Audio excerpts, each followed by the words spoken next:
अस्सलाम वालेकुम। तो आज हम बनाने वाले हैं फ्रेंच हार्ट शेप कुकीज़ और इसे हम बगैर ओवन के बनाएंगे पतीले में। और पतीले में इतना डार्क कलर कैसे आ सकता है, पतीले में तो इतना डार्क कलर आता ही नहीं है। ये क्वेश्चन थे क्रोसेंट्स वाली वीडियो के कमेंट बॉक्स में, ये बहुत दफ़ा क्वेश्चन आया है मुझे कि इतना डार्क कलर पतीले में कैसे आ सकता है। तो वो मैं आप लोगों के साथ आज डिटेल शेयर करूँगी। आई होप कि आपका भी कलर इतना ही डार्क आएगा।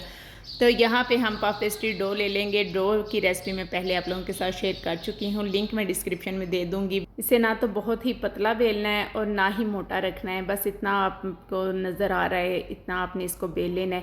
पफ पेस्ट्री डो वाली वीडियो में भी ये क्वेश्चन पूछा जा रहा था कि इससे अब कुछ चीज़ें भी बनाना सिखा दें, तो आज मैं फ्रेंच कुकीज़ आपके साथ शेयर करती हूँ। तो यहाँ पर मैंने डो को अच्छे से बेल के उसके ऊपर अंडा ब्रश किया है और उसके ऊपर हम इस तरह से चीनी जो है वो फैला देंगे। अब हम दोनों तरफ से रोल कर लेंगे। रोल हमने इक्वल करना है, जितना हम एक तरफ से रोल करेंगे उतना ही हम दूसरी तरफ से रोल करेंगे। बहुत एहतियात के साथ इक्वल दोनों पार्ट होने चाहिए। इस तरीके से हम इन दोनों को ज्वाइन कर लेंगे। दरमियान में हम थोड़ा सा अंडा लगाएंगे और इनको आपस में जोड़ देंगे। ये इतने यमी और इतने मज़ेदार बनते हैं ना ये कुकीज़, बच्चे बहुत शौक़ से खाते हैं। तो यहाँ पे अब हम इसको कट कर लेंगे।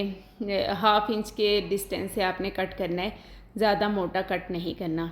ज़्यादातर कुकीज़ बनाते हुए मैं ट्रे के अंदर जो पेपर है वो नहीं लगाती, लेकिन इसके अंदर अगर पेपर लगा लेंगे तो ज़्यादा अच्छा रहेगा, क्योंकि इसके अंदर हमने जो शुगर ऐड किए हैं ना, जब वो मेल्ट होती है ना तो वो नीचे जम जाती है, तो फिर वो धोना मुश्किल हो जाता है। तो इस तरीके से अगर हम नीचे पेपर लगा लेंगे तो ईज़िली फिर वो हम उसे उतार लेंगे।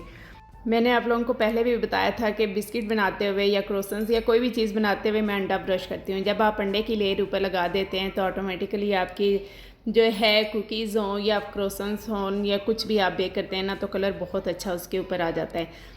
और दूसरी बात ये कि आपको अपने पतीले की टाइमिंग पता होनी चाहिए। जब मैं बड़े पतीले में बेक करती हूँ तो वो 40 से 50 मिनट में चीज़ बेक होती है, और जब मैं छोटे वाले पतीले में बेक करती हूँ तो उसमें 35 मिनट में तकरीबन चीज़ बेक हो जाती है।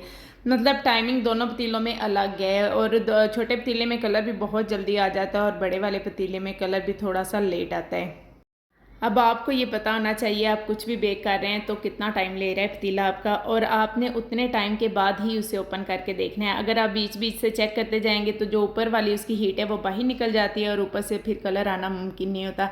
और जब हम हीट उसके अंदर ही रखते हैं, अब बड़े पतीले को मैंने 40 मिनट से पहले कभी भी चेक नहीं किया है। एग्जैक्ट 40 मिनट के बाद समटाइम चीज़ जो है वो बेक हुई होती है, और बाज़ दफ़ा मुझे 10 मिनट और लगाने पड़ जाते हैं। लेकिन जो छोटे पतीले हैं उसको मैं 35 मिनट के बाद लाजमी चेक कर लेती हूँ, क्योंकि उसके बाद चीज़ जलने का खदशा होता है। आई होप कि आपको मेरा पॉइंट क्लियर हो गया होगा। तो यहाँ पे कुकीज़ आपको कैसे लगे मुझे कमेंट बॉक्स में ज़रूर बताइएगा। वीडियो पसंद आए तो लाइक एंड शेयर कर दीजिएगा। तो नेक्स्ट वीडियो तक अल्लाह हाफिज़।